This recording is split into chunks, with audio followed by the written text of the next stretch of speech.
Vous savez, je fais un métier très, très étonnant, très original. Code Rome X, des métiers pas comme les autres.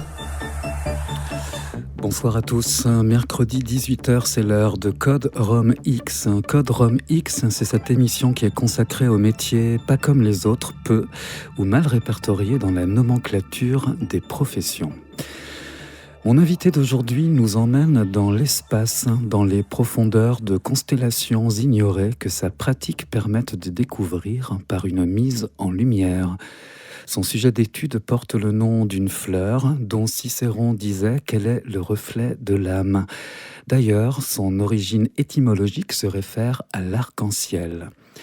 Car c'est bien de couleurs dont nous parlerons aujourd'hui, de teintes et de pigments dont les subtilités cachées se dévoilent au grand jour. Mon invitée n'est pas astrophysicienne, ni fleuriste, ni peintre, ni magicienne, elle est un peu de tout cela. Je reçois aujourd'hui Jennifer Navas et vous êtes photographe de l'iris. Exactement. Bonjour Jennifer. Bonjour. Soyez la bienvenue dans les studios de Jal FM pour Code Rome X. Un métier passion. Oui. Un de plus, comme la plupart des invités qu'on reçoit dans cette émission, c'est la passion qui anime ce désir de bien faire et de faire. Exactement. Comment est-ce qu'elle est née, cette passion ? Eh bien, je te dirais que de base, je suis photographe spécialisée dans les familles, donc tout autour de la maternité. Et puis, je suis tombée sur les photographies d'iris et j'ai trouvé ça fascinant. Donc, je me suis renseignée un petit peu sur le sujet.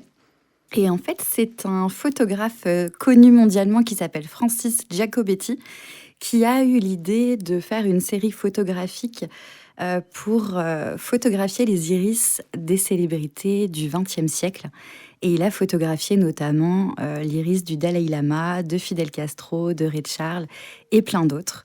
Et voilà, j'avais envie d'aller photographier l'âme des gens en prenant ce qu'ils ont de plus unique.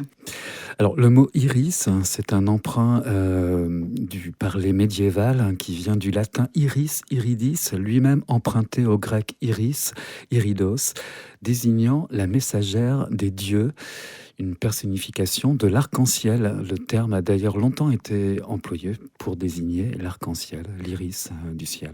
Magnifique. Quelques chiffres maintenant pour bien poser le sujet de l'iris et ces fameuses couleurs qu'on peut distinguer dans l'iris. Entre 70 et 80% de la population a les yeux marrons, entre 8 et 10% ont les yeux bleus, 5% auraient les yeux noisettes, 3% les yeux gris et enfin 2% les yeux verts. Ce sont des chiffres qui correspondent à votre réalité, votre pratique de ce que vous pouvez photographier. Oui, ouais, exactement. Et d'ailleurs, les gens sont surpris quand je prends en photo leur iris parce qu'ils découvrent leur vraie couleur. Alors ça, je ne peux pas le nier parce qu'il y a quelques minutes à peine, vous m'avez fait un cadeau, un très beau cadeau. J'ai découvert mon iris photographié. Je suis passé vous voir ce matin. Vous êtes tous les jeudis à Pornic, à l'atelier Amadu, au 43 bis rue Foch. Vous prenez sur rendez-vous. Et donc ce matin, j'y suis allé, au 43 bis rue Foch. Et vous avez pris mon iris en photo. J'ai pu le découvrir il y a quelques minutes à peine. C'est complètement bluffant. Quelles sont les réactions des gens lorsqu'ils découvrent cette photographie, cette profondeur, ces détails ? Eh bien, ils sont toujours surpris parce que, en fait, c'est de l'ultra-macro-photographie. Donc, on vient voir les détails qu'on ne voit pas à l'œil nu. Donc, tout ce qui peut être tache qu'on a dans l'œil au niveau des couleurs. Et c'est fascinant parce que parfois, dans une même famille, j'ai fait des tableaux de 5 iris et tu n'as pas une seule personne qui a la même couleur. Ça va du bleu au marron, au gris. Ça dépend vraiment des personnes. Tu vois, j'ai aussi fait une personne qui voulait ses 2 iris sur le même tableau. Et même chez une même personne, nos 2 iris sont différents. Ça, c'est ce que j'ai découvert également.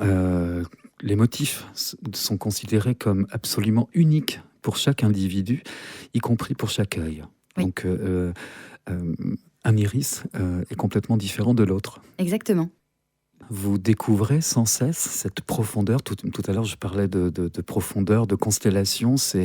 On se croirait un peu dans l'espace. Et parce que ce fond noir que vous utilisez derrière l'iris donne toute une profondeur, y compris dans les détails. Oui, c'est vraiment pour faire ressortir les détails, les contrastes et les couleurs de l'iris. L'iris, c'est vraiment le sujet, tu vois, de la photo. On vient transformer l'iris en œuvre d'art. C'est un souvenir incroyable à garder d'une personne, de garder l'iris de la personne.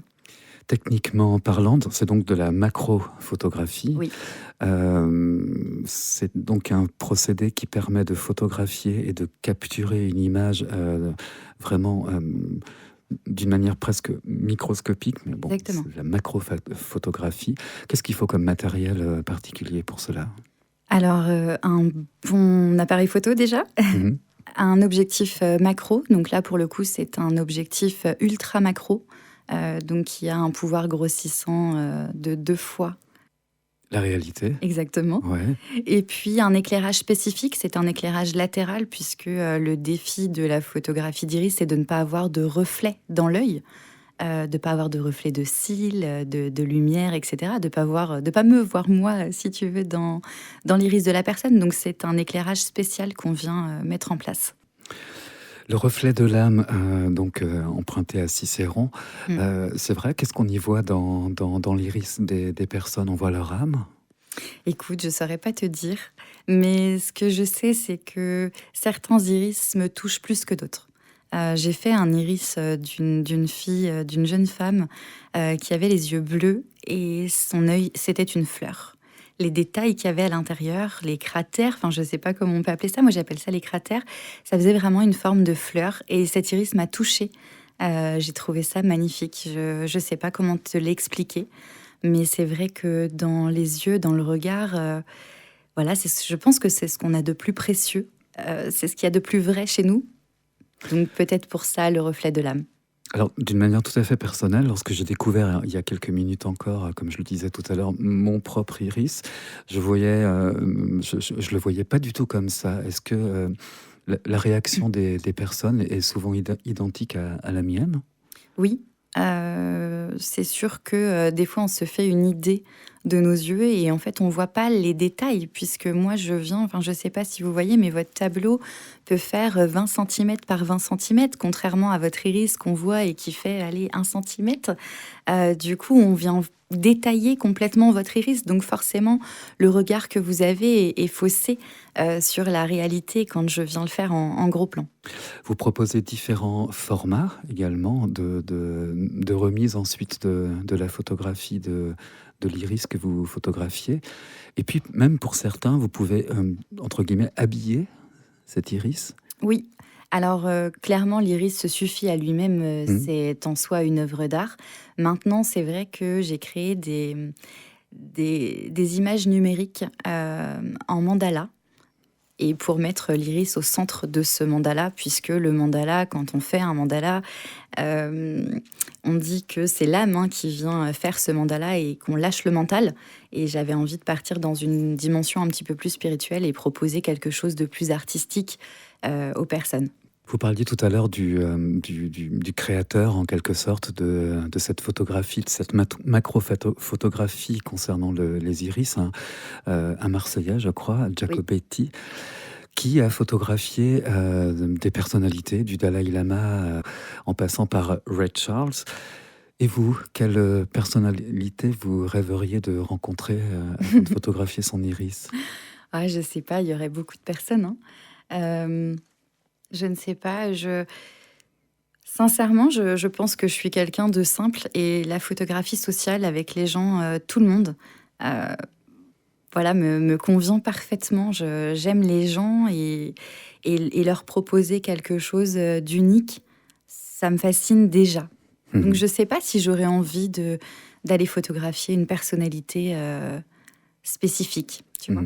C'est tout le travail d'un photographe de capturer un instant présent, lorsqu'il s'agit de macrophotographie sur un détail très précis d'une de la nature humaine, d'un corps.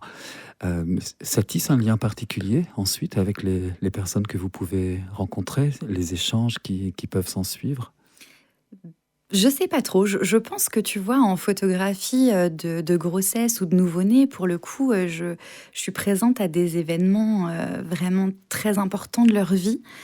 Au niveau de la photographie d'iris, je pense que je suis juste un outil qui vient leur permettre en fait de voir leur iris. Mais est-ce que je crée un lien? Je pense beaucoup moins qu'en photographie sociale. Est-ce qu'on peut communiquer à l'antenne votre numéro de téléphone pour pouvoir prendre rendez-vous? Si tu veux, si tu veux.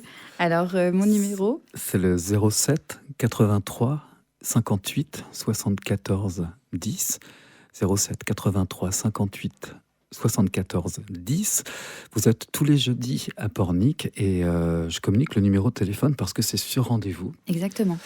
Et vous vous trouvez pratiquement en face de la chapelle de l'hôpital, un lieu que les Pornicais et les touristes pornicais connaissent.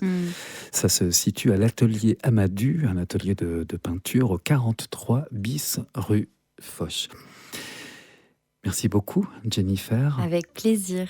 On vous souhaite une très bonne continuation, un très beau voyage dans ces constellations de l'iris humain. Merci de votre visite à Code Remix. Merci beaucoup, à bientôt.